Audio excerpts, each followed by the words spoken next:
Tul il-jum tal-erba baqgħu għaddej l-aħħar preparamenti għal mass meeting tal-ħamis, l-aħħar mass meeting tal-Partit Laburista għal din il-kampanja elettorali.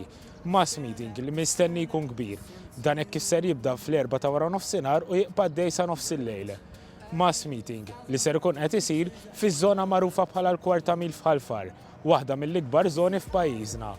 Iż-żona fejn kien sar il-mass meeting fl-2013 ser tkun qed tintuża bħala parkeġġ għal dawk li ser jattendu għal dan il-mass meeting. Dan il-mass meeting mistenni jibqa' mnaqqax fil-qalb u l-memorja ta' dawk kollha li ser jattendu. Clint Bajjada, wieħed mill-imħuħa l-ispettaklu ta' qabel wara d-diskors tal-Prim Ministru, sostna li hemm iktar minn raġuni waħda għaliex il-Maltin kollha għandhom jattendu. Kif inhu xieraq nistennew li jkun l-akbar mass meeting mhux biss f'din il-kampanja elettorali imma li l-Partit Laburista organizza matul is-snin. Għada ser ikonna spettaklu minn 10 DJs lokali. Apparti dawn id-DJs ser ikunu qed jieħdu sehem 3 artisti internazzjonali li mistennija jilħqu l-qofol tal-ispettaklu. Hija Amelia Lili li hija famuża ħafna l-kanzunetta tagħha You Bring Me Joy. Għanna wkoll lil Dimeja li hija l-ex kantanta tal-grupp Fragma b'ħafna diski popolari u għandna wkoll DJ Harrison li dan l-aħħar għamel suċċess internazzjonali mad DJ tant popolari li huwa wieħed mill-aktar DJs li jġib riżultati tajbin fid-DJ Mac, Hardwell. Minħabba l-ammont kbir ta' nies li mistennija jattendu għal dan il-mass meeting saru arranġamenti speċjali ta' traffiku li jibdew meħdejn ir-roundabout tal-ajruport li fija hemm il-monument tal-avjazzjoni. Dan ser isir biex il-karozzi jkunu jistgħu jidħlu bla problemi ġewwa Ħalfar.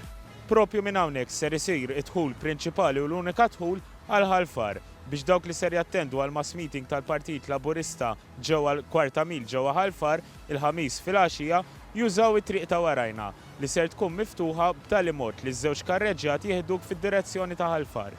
Mill-qbija, it-toroq kollha ta' madwar din ir-roundabout ser ikunu magħluqin sabiex it-traffiku jkun f'direzzjoni waħda lejn Ħalfar.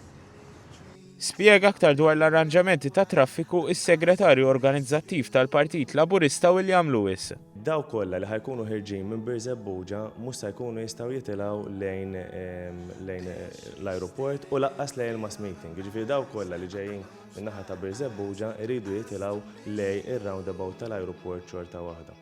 F'Ħalfar ser isiru wkoll arranġamenti tal-parkeġġ b'mod li t-toroq li waslu għas-sit tal-mass meeting ma jkunux imblukkati.